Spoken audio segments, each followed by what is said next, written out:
Osprey recently dropped a new update to their popular Farpoint 40 travel backpack. I have 4 versions of this bag going back to 2018, so in this video I want to show you what's new with the 2025 model and compare how this pack has changed over the years. But before doing that, I just want to let you know the price change on the new bag is now up to $200. The previous model going back to 2022 is on sale on the Osprey website, 25% off, about $138. I'll put the link to that in the description below. But before going into more detail, here's just a quick overview on the 2025 updates.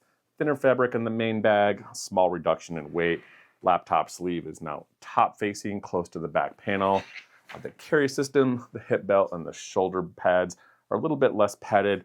Updated the connection system for the daypack here, as well as the top load adjusters. The back padding here, kind of this wavy ridged pattern now. And on the back here, they went back to this double stretchy pocket design instead of a large dump pocket. There are several other minor tweaks that I'll cover a little bit more in detail, but those are like the 3 main big updates on this pack: back pockets, the carry system, and the laptop compartment. The laptop carry is probably the biggest change. Really simple. They just have a standard top opening laptop sleeve, opens from the outside. This zipper doesn't open very far, but it's large enough to pretty easily hold my 15.5-inch Dell. It does hold up to a 16-inch laptop. And just to show you, this is update from the 22 model. This is a side access, pretty much the same padded system that goes into the main compartment, but they just changed it from side access over here to the top access. This is a complete update from kind of their older models. Not sure what year this is from, but I got this in 2018. This is the 2019-2020 update. Both these models, they had the laptop sleeve in this extra kind of front padded sleeve, just separate from the main compartment, which was really nice, easy to access, but this put your laptop pretty far away from your body and kind of threw off the weight distribution. So definitely a good update in the newer packs. There's a notable update in the fabric. The 2025, this older bag had a thicker 450 denier polyester over the whole bag, which I think added a little bit of extra weight where it wasn't necessary, especially here on the front. And really does a good job targeting that thicker fabric over here on the bottom and the sides where you need it most, rather than wasted material on the main pack. They updated the hardware. This is the 22 model. You can see it's set on this polished, shiny number 10 YKK zippers without an extra metal tab, with just these little fabric zipper pulls. The update here, these look much better in my opinion. Instead of being polished, it's more this brushed metal, which I think really looks nice. They also added this extra metal zipper pull in addition to this fabric pull tab, which I think looks great.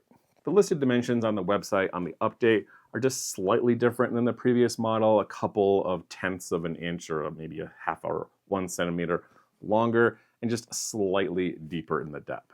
This very well could be true. However, it's such a small change that when you hold these bags up side by side, even trying to judge the width and the length, it's pretty much impossible to tell. So I would say very unnoticeable difference here.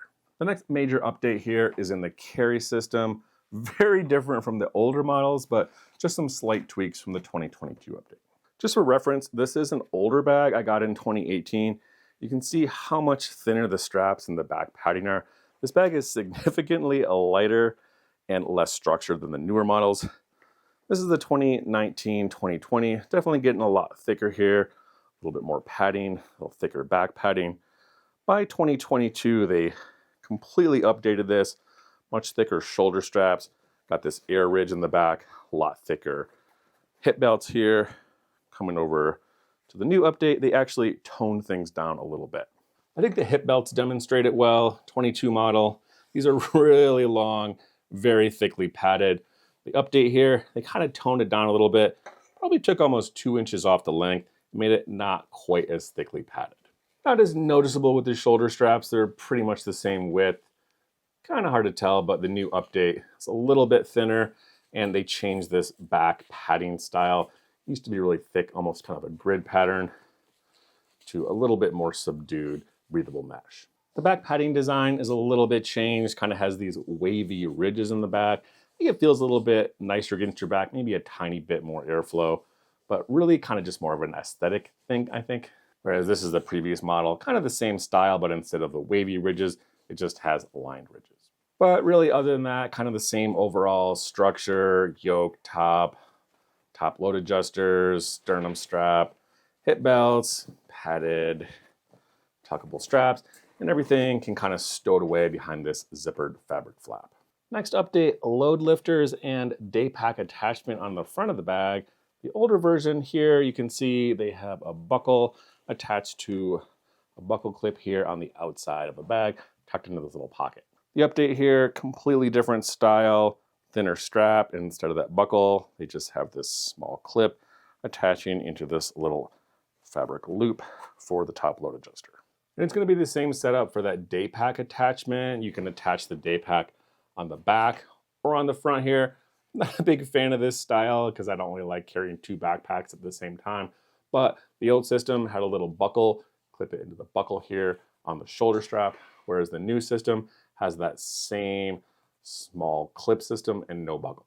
And to show you what I mean, this is the old Farpoint day pack. They have this little strap with a buckle here. And this is going to clip onto these shoulder straps on the Farpoint so you can carry the bag in the front of the pack. I don't have the updated Farpoint day pack to show you, but I think it's safe to assume that this buckle system is not going to be reverse compatible with the updated clip system on the Farpoint travel backpack. Next, coming around to the front of the pack, this mesh carry pocket on the outside, pretty big change from the previous model. Interestingly, all of the older models on this pack have this same dual mesh pocket system back here. Wasn't huge, not great for big water bottles, but it did work for holding gear. The 2022 update, strangely, they switched to, instead of two separate pockets, they connected them together, just one large fabric dump pocket.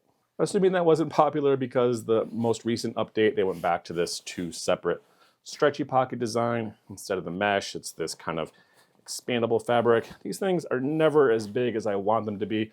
They don't work great for larger water bottles, but they do work fine for kind of medium and small bottles. That's pretty much it for the outside of the pack. Just one small minor update on the inside. These interior compression straps, old model, connected right here, just went around normally. The new ones, you can see they added a small fabric loop.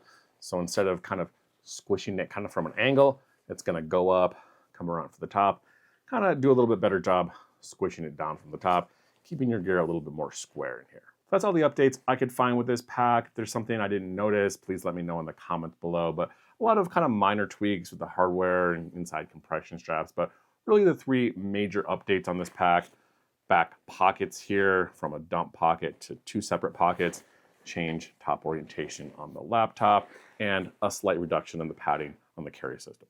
As far as my experiences with this update, I recently took it on a 1-week carry-on only trip on Delta around Michigan and Chicago. This bag definitely fits in the overhead carry-on item only. It works great for that. I found the carry system to be perfectly comfortable.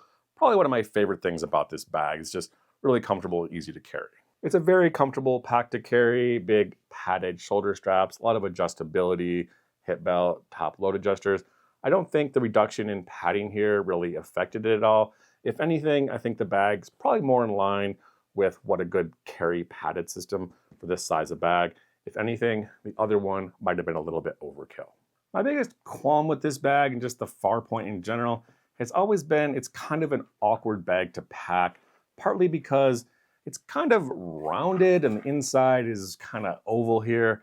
The outside is kind of shaped like an egg. So honey, just your standard square packing cubes makes it a little bit awkward to fit in this orientation. Also, this is a 40-liter bag. Interior should be quite large, but it does feel a little bit crowded with the back padding kind of pushing up from the back, and the laptop compartment being in this main area is going to eat up into a little bit into the space. Also, I mentioned this bag is kind of round, egg-shaped, so you can't just pack the main compartment, shut the lid, and walk away. There's a lot of volume. This top kind of lid compartment, you can see it sticks up. This is the zipper right here, sticks up, has its own volume. So you have to pack this thing if you want to get the full 40 liters out of this pack. And I think the way to do that is a little bit weird because there's almost no external organization on here. You have to pack this pocket either from the inside, filling up that large zipper pocket, which means you can only get to it if you open the bag completely, or you have to overstuff the main compartment can kind of fold this large pocket over it. It can also make it a little bit awkward for packing these top pockets because when you have the bag really full, kind of presses on here. These do stretch a little bit, but they don't really stretch enough to fit a full water bottle in there. So you are kind of relying on having the main pack underpacked a little bit, or it's going to be really hard to jam a water bottle in here. Also, overall, I think there's a lot of trade-offs between an easy to pack bag and kind of accessibility. You want a bag for you to be easy to pack it, but maybe not super easy for somebody else to get into your stuff. I think this bag leans a little bit more on the safety versus accessibility side. And for security, this bag is great. It has these large straps on the outside, compression straps, help squish the bag down. The main zipper is almost completely inaccessible. You can pretty easily just stick a travel lock on the main zipper and tuck it under this flap. So now you really can't get into the main compartment at all, only accessible through this top slash pocket and the laptop compartment, which is also lockable.